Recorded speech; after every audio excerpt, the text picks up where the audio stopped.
emotional and it was sad. Have fun, don't do stupid shit. That wasn't to emphasise. I think in a way I saw it as a challenge. What did you dislike the most in general? I'll admit on camera in front of my wife, more than one. When someone goes and does solo, they could do more than solo.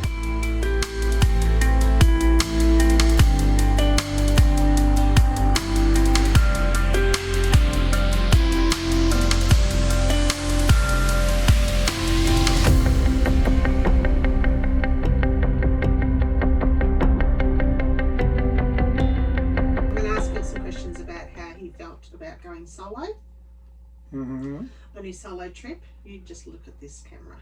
Not just questions on how you felt solo, but how it was for both of us, for a partner who's married to go on a solo trip while the other one is based in a different location. First, let's explain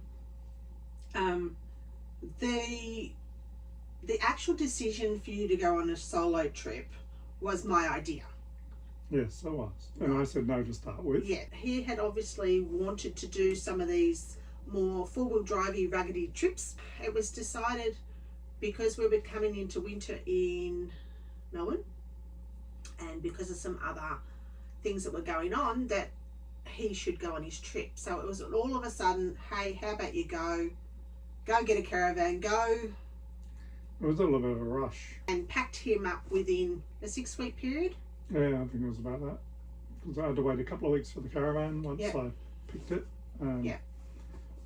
I guess, what you were saying about the rough trips, it was sort of on the bucket list, I guess. And we've been talking about it for ages, and I've been saying, I want to do it, and these places. And then with your back, we thought, well, it's probably not a good idea.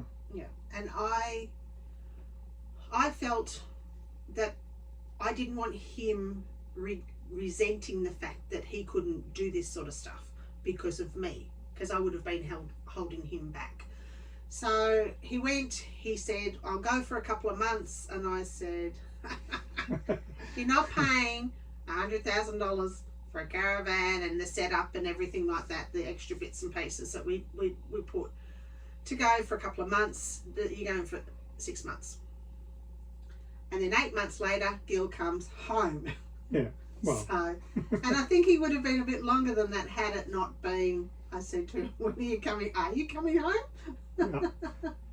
I think at the end, I don't know if this is in one of the questions or anything, but in the end I was sort of from Kalgoorlie, Norseman, sort of, once I hit the Nullarbor, it was travel, go every day, trying to get home basically. Yeah. Because I felt like I was on the way home by then. Had I said to you, look, don't worry about it, spend another 6 months, you would have taken longer, wouldn't you? Yeah, I probably would have taken a bit longer. Yeah. And, maybe taken a different route. Yeah. Plans change. All right, so let's get into the questions. Okay. So the first question is how did you feel when you first left home? That first driving down the driveway when we said goodbye. Oh, I know I'm getting all emotional. Emotional was the word. It was, the memories sort of come back, and the emotion sort of comes back. It was emotional and it was sad. There was a bit of excitement, I guess, underlying. I'll say, it was just emotional and thinking, I'm leaving my wife behind. She should be with me. Yeah. I'm feeling the emotions now actually, and I don't think the excitement sort of came really till later. So, To me, it was excitement. You're going, said goodbye, and then sort of once you left the driveway, it was like a sinking feeling, like a loss. Mm-hmm. Even though I know that you were just going away, but it was like a loss. Yeah. That was the first sort of feeling. It went away, but that was my first sort of initial, this is what's going on. Yeah. Yeah. Well, I guess it's like... And now I've got tears in my eyes. I guess it was like, I'm really doing it. Yeah. It's, yeah, it's happening. I'm going. Yeah. It was sort of almost I think almost putting it off in a way. Like, yeah, I had a medical thing I had to deal with, and I was thinking I was going to leave the day before, and it sort of got quite late, and I thought, better leave tomorrow. The next day. The next day. You were so, umming and ahhing about leaving mm, that day, and I said you might as well just stay. Yeah. Yeah. Okay, so my next question is how long did it take for you to get into a routine, a new routine? That you're on the road, you're solo, because it's weird going from one caravan to another. Yeah. I think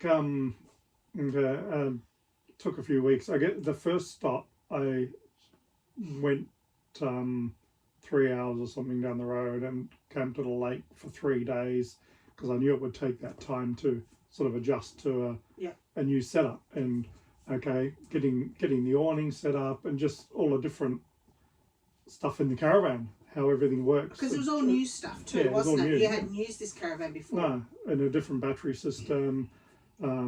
Fridge was similar, so just like, but some things were similar, like the gas heater, the fridge, different toilet, different awning, different, well, and the caravan was different to tow.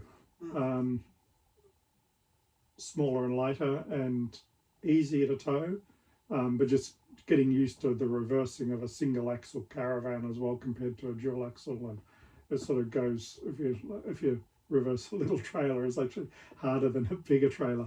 So just getting used to it. It took the routine, I guess, it took a few weeks really to get into the routine of getting up, getting everything sorted, cleaning up, packing up, going to the next spot. And yeah, I guess it took 2 or 3 weeks really to get into a good sort of routine. And for those who don't know, we had a Crusader Cross Country Extreme that we lived in for a couple of years before we travelled and were on the road for 6 months, and then we still lived in it. And then Gil bought a Crusader Hurricane, which is more of a smaller. It's small. It's still an off-roader. It's smaller, but it's more compact and it's basically pretty much the same as the Extreme in a smaller package. Yeah. So it's got a combo toilet shower. Yeah. Okay. It took me, I think, routine-wise, I pretty much got into a routine pretty easier. But I think it took me about a month before I went, oh, hang on, there's stuff I wanted to do, and I was not doing it. I think because I'm still waiting for you to walk in the door. The next question is what did you like about travelling solo? Oh, here's a what did I like? Is I guess there was the freedom to do stupid shit. I won't go too close to the edge. Oh shit! Looks like there's a well-trodden path out here to the end. Feels safe enough. Wouldn't want to fall off here, that's for sure. Can't really get an idea from the camera how far down that is, but it'd be a deadly fall, I can tell you. Do whatever I wanted. I could get up when I wanted. How you wanted. Having a combo toilet shower, just one person, you don't have to wait for the other one to get out or whatever. So I suppose took that for granted.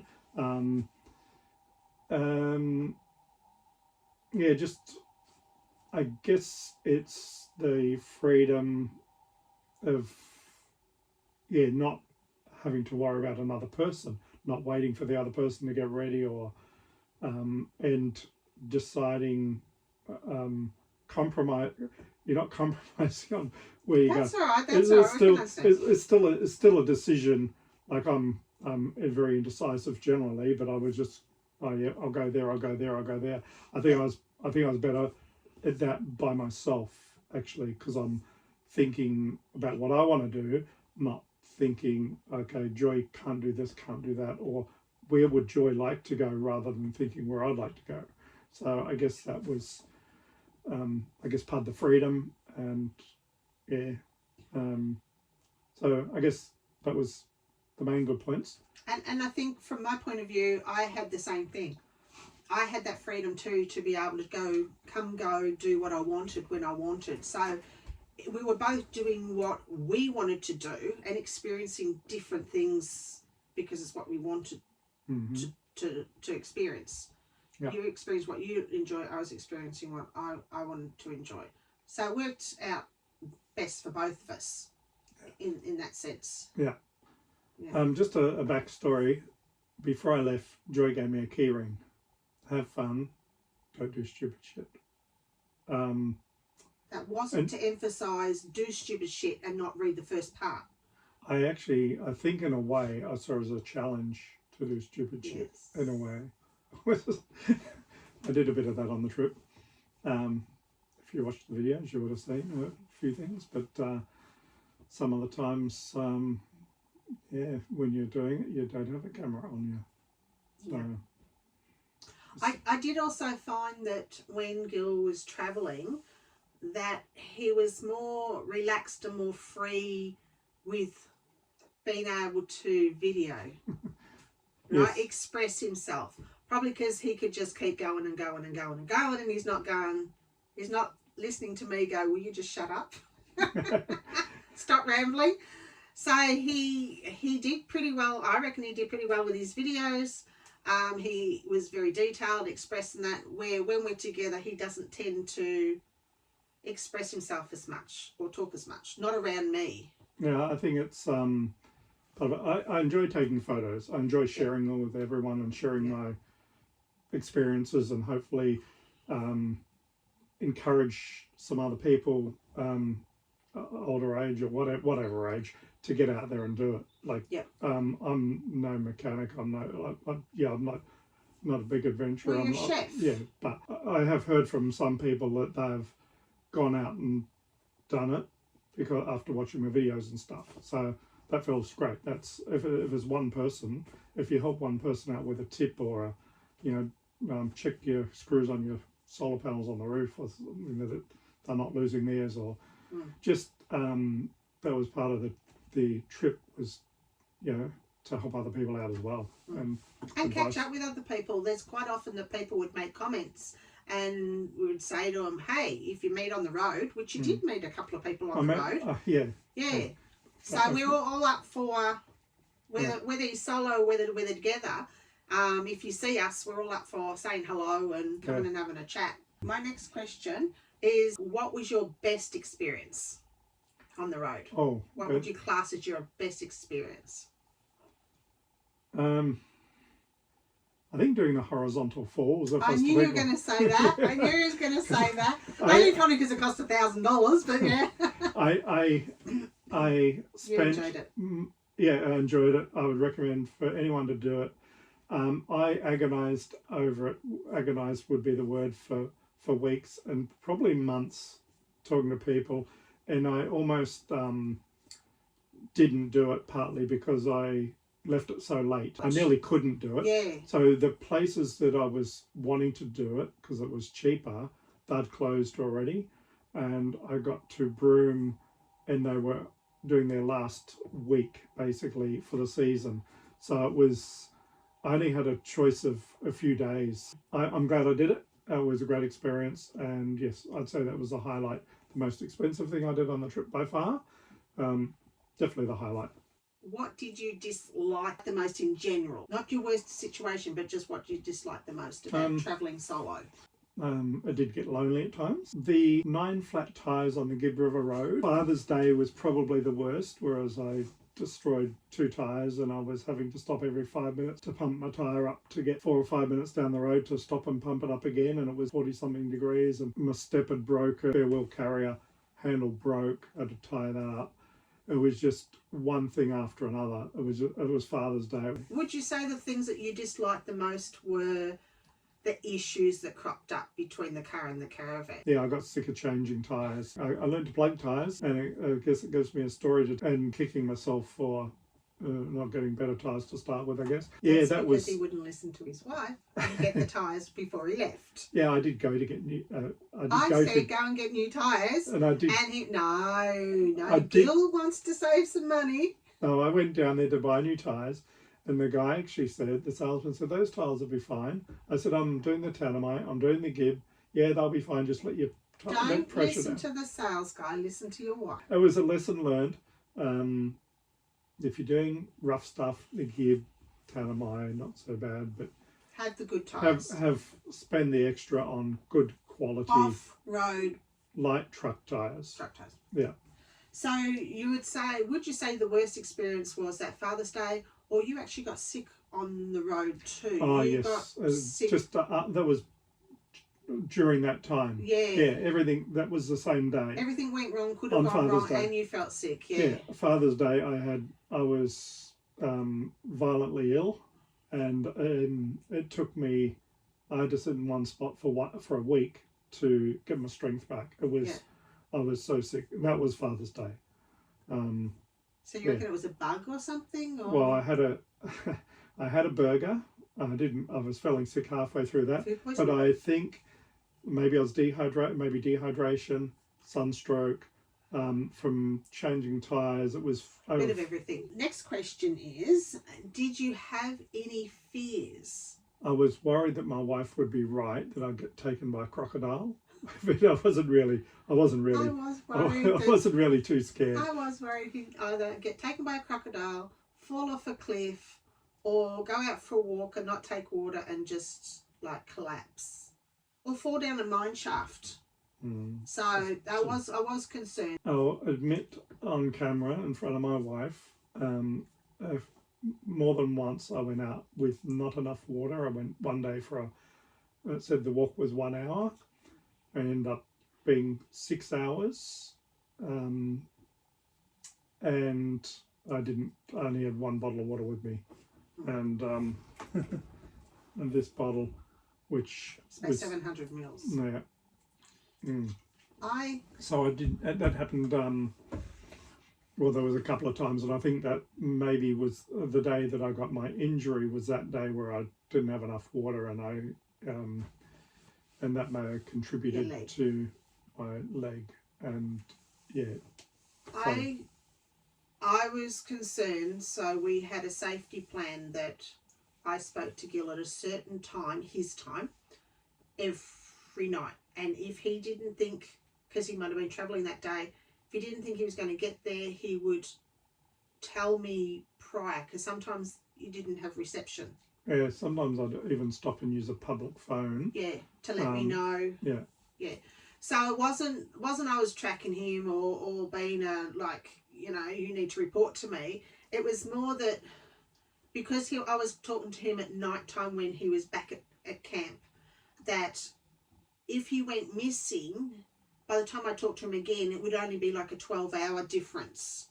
So if he didn't report in, if you want to call it like that, then I'd know to actually get some help with him and know roughly where he was, because my phone was tracking his phone, or he would tell me where he was going. Yeah, there was a couple of times when I was maybe climbing a waterfall or a cliff, and I'm thinking, I shouldn't be here. I shouldn't go any further. And then you see a snake skin or a, yeah. But you did go further, didn't you? Oh, I feel like, I'm 21, but my body doesn't quite always feel that way. Anyway, I got home safely. You made it, yeah. Okay. My next question is what did you expect when you came home? You've been away for 8 months. Yeah. You come home I had moved into a house. Yeah. In this time, a little house. Well, it was a bit exciting to come home to a little house. I was looking forward to seeing you. I was excited about seeing you. After 8 months. After 8 months. I was hoping for a happy night. Yeah. I guess I felt it would take a while to get to settle, to because I'd been moving every single day for over a month, I think, and it was just go, go, go, and it was just to slow down. I thought he would come home and crash. Literally, he's home and just crash. And I wasn't too far off that. Well, I did, because I'd been trying to walk, wasn't until, where was I? Up in the Kimberley, Mitchell Falls, I think that day, that I walked 25,000 steps. And I knew that was the first time I looked at my phone and saw how many steps I did. I thought, wow, that's a lot of steps. Maybe I'll try and do 20,000 every day. And didn't happen every day, because some days you're driving and you don't walk much. But I'd gotten to this thing about walking as much as I could. Turned out when I got home, after I'd been home a couple of days, I weighed myself and I was exactly, 10 kilos lighter than when I left. And you looked it. You looked like really drawn, which you can see by the video. Yeah. So. Yeah. But I was feeling quite fit until I crashed. Ended up in hospital. Ended up in. I'll say sick as a dog. I was. You were, because you were literally. I was delirious. Delirious, and you kept on going, oh, I'm sick, I'm sick. And I'm sitting there going, I'm feeling sick now after hearing all this. And I thought it was just a man flu. But then you started just saying stuff that didn't make any sense whatsoever. So I was actually sick. He was definitely sick. And I think if I was out somewhere by myself in the middle of nowhere, that I might have been. You were too sick to drive. So and it could have ended up in, well, death, I guess. How did you feel after years of living in a caravan? Because we were living in the cross country. Yeah. And then you went solo. And then how did you feel then being in a house? I felt like, like you could dance around and everything was just, you went on top of each other, you went in the same, didn't have to be in the same room and everything. How did you feel? So it was very relaxing. It was like being on holiday, because the travelling can be, people say, oh, you're living the dream, but it can be stressful at times. And especially, like I said, I was moving every day, driving every day, going to places at times where I should not have towed a caravan. And yeah, it can be, quite stressful. We're going to get the rain now, so it might be harder to hear us. Did you feel that this trip solo affected our relationship negatively or positively? Or at all? I like to say positively, because absence makes the heart fonder. It does in a way, it does in a way. But yeah, I know you had stuff that you wanted to do. I had a bucket list that you were kind enough to say, well, it's not fair if you don't get to do it because I can't. So I got to tick a few things off the bucket list. You didn't have any thought that there was any impact? I doubted when you came home that you would want to be in the relationship. Oh, really? Yeah. I thought he's been away for 8 months, he's been solo, he's going to want to keep doing this, and because you got the freedom of doing what you're doing. You're enjoying yourself, you did it. And I thought, well, maybe it could, which it could, being honest. When someone goes and does solo, they could do more than solo. They could go off and, have an affair or whatever like that. I wasn't concerned about that. He can't handle me, let alone someone else. No. But I was sort of thinking that maybe he liked the fact that I was there, but didn't necessarily want to continue with the relationship wise. That's what was going through my mind. Yeah, no, I never went through mine at all. Yeah. I did enjoy. Maybe that's just my insecurity, but yeah. I did enjoy the. Yeah. By the way, I would never no. hooked up with anyone else. We'll say on the road.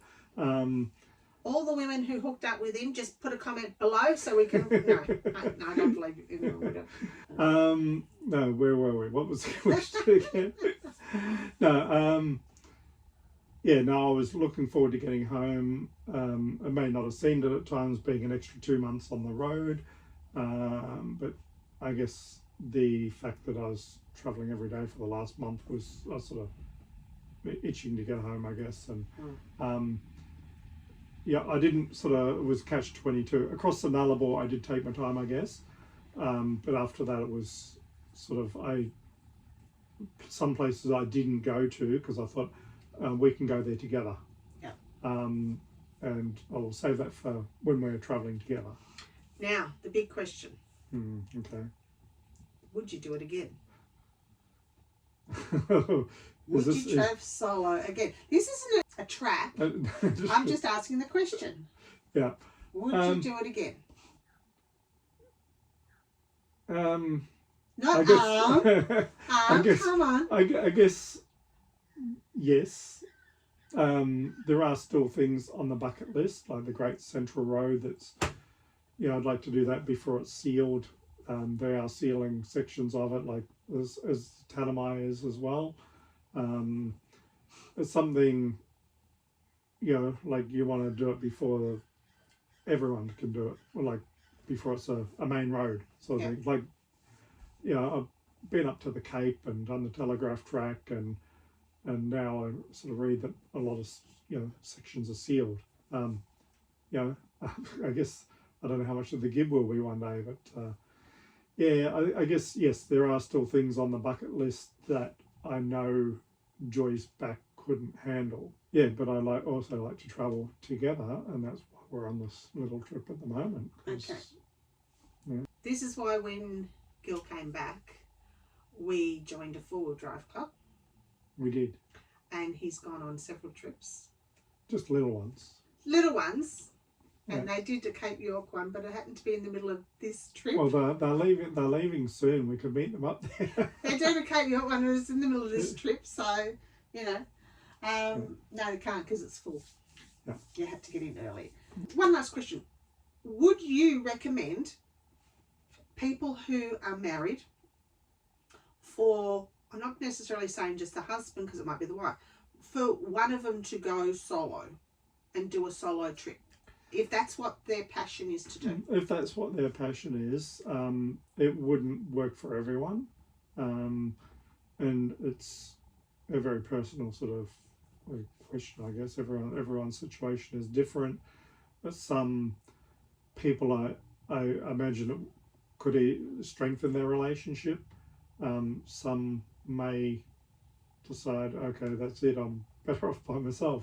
Yeah, but isn't it better to find out then than 10 years down the track? Yeah, well, you can always say that, but I'm not going to say I recommend everyone to do it because it's not going to work for everyone. And I like doing things together. We're in a situation where Joy's got a bad back basically and can't do the rough roads and rough tracks, and it's everyone's call. Maybe not for 8 months, maybe try a month or a weekend or a week, or build up to a longer time. But it's I guess some couples, one likes to travel, one doesn't. Others both like to travel, and if you both like to travel, why don't you travel together? So from my point of view, being the one that wasn't travelling, but I'm a person who doesn't mind my own company. So even though there was a risk that the relationship could turn sour, but there was a risk that relationship could turn sour too if you resented not going. Right? Not that you were resenting, but if it happened. So from my point of view, I think it's worth the risk in allowing a partner to go and do these sort of things Mm-hmm. with boundaries or with rules. Mm. Right? So if the rules are, yes, you can go, but you're only going for a couple of months, and oh, this is what's happening. So both parties understand where they're at, or what they can live within. Yeah. And it's not I'm saying, hey, for the fella or the woman to go off and leave the wife with half a dozen kids and they've got to look after them. We're talking about, we're older, our kids don't live at home anymore, they're all grown up. We don't have any other responsibilities, basically. So we're just spending time to really get to know ourselves again. Mm. Because there's been 6 kids between us. We've got a blended family. We've had a business, you're in it 24/7. Okay? So we had hospitality business 24/7. You're in it in some way or another, whether you're physically in it, mentally in it, or whatever. You're in it all the time. And that was stressful. And then you're going from having something that you do 24/7 to retiring. Yeah. Well, I mean. So then you've got to really find yourself again. Yeah. Yeah. Well, I went from doing like between 100 to 125 hours a week at times, and to 7 days a week to twiddling me. What do I do? But you can quite easily, after retirement, be quite busy. Yeah, doing nothing. It seems odd. How did I have time to work? Yeah. Yeah. Okay, going back to the solo trip. I thank Joy for allowing me to do it. Allowing. Well, Okay. like suggesting it. Yeah. And I think that's more. Because I don't think your partner should allow you. I encouraged you. You did encourage me. Yeah. And I sort of said no. I didn't expect it, I guess. I said no to start with, but then after time, and I needed a bit of time to get used to the idea. I needed time to get used to the idea. And then there was a bit of a hiccup with a medical procedure, and then looking for, like I said, I'll go the following year. She said, no, go this year. And there was I wanted to do the GIB, which the GIB is only open a certain time, so I was right at the end of the season, so it was a bit of a rush to get a van, or get something to, I thought about rooftop tent. I thought, no, I'm getting too old for that.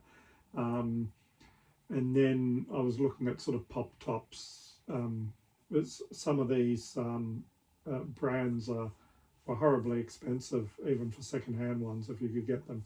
I needed something quickly. That's something you didn't have to relearn to do. Yeah. Well, I looked at some of the, say Chinese imports, and on paper they look really good, but then I'm thinking, are they going to fall apart on the GIB?